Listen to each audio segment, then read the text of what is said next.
By talking about our topic everyone loves, alcohol. Yes. Yeah, turn up. That's what I like to do. So when I got to college, I really did not want to drink. Like my entire life, I'd only had bad experiences with seeing people drunk.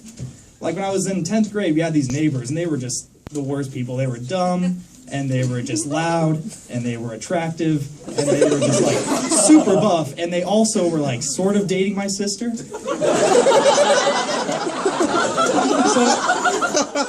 it was a bad combination. I believe they introduced my older sister to drinking because, she'd go out late at night, she'd come back early in the morning. One day she had to get a new laptop because she spilled water on her old one, and then it turned out she vomited on her old one.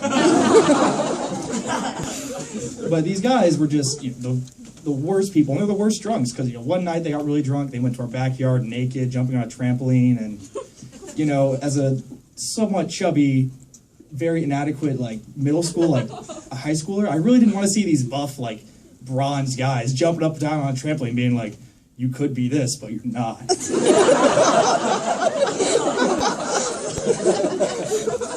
And then, what else did they do?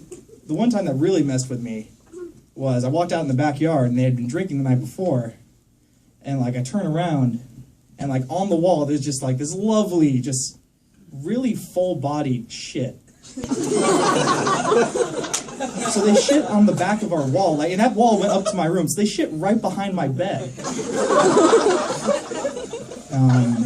I don't know where to go with that joke. It's just why I don't like to drink. So I got to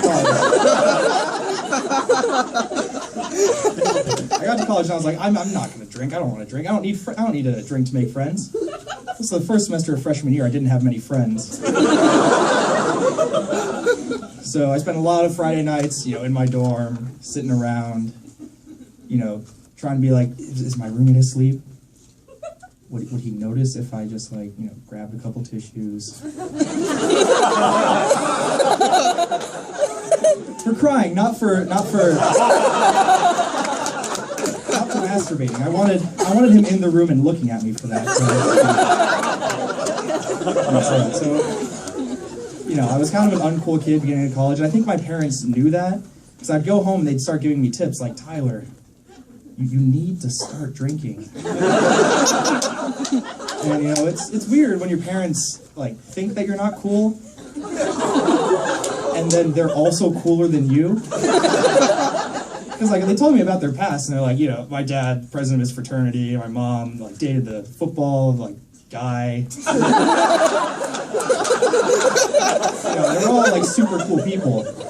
And I'm here, sitting around pretending to be the football guy. Just being nerdy. And my parents would just give me half advices. They'd tell me something that I should do, but they didn't tell me how to do it. So I had a moment, this is a real thing that happened, where I was sitting at home with my parents, and my mom comes up to me and she's like, Tyler, it's okay if you hang out with attractive people. And, I thought my friends were pretty attractive, but apparently they're not. Which was not fun, because then I thought maybe my parents don't think I'm attractive. And I really wanted to fulfill this Oedipus fantasy I had, but that's just not going to happen anymore. Did that joke get weird? Yeah, Tyler, love you. Yeah. So there's all they like to tell me to lose weight and work out and stop having weird friends. But I love my friends. I pack the audience with my friends just to shift the odds in my favor. What else? There's one great thing my mom tried to give me advice. We went on vacation and we went to the beach, and she sat me down. And she looks at me dead in the eyes and she says, "Did you see your father on the beach?" And I said, "Yeah." She said, "Did you notice?" And I'm going to take a line from Ben Marcus. "Did you notice how he had man tits?" Those were her words to me. And I said, "Yeah." And she's like, "Don't have those." So that's my time. I'm Tyler Durniak.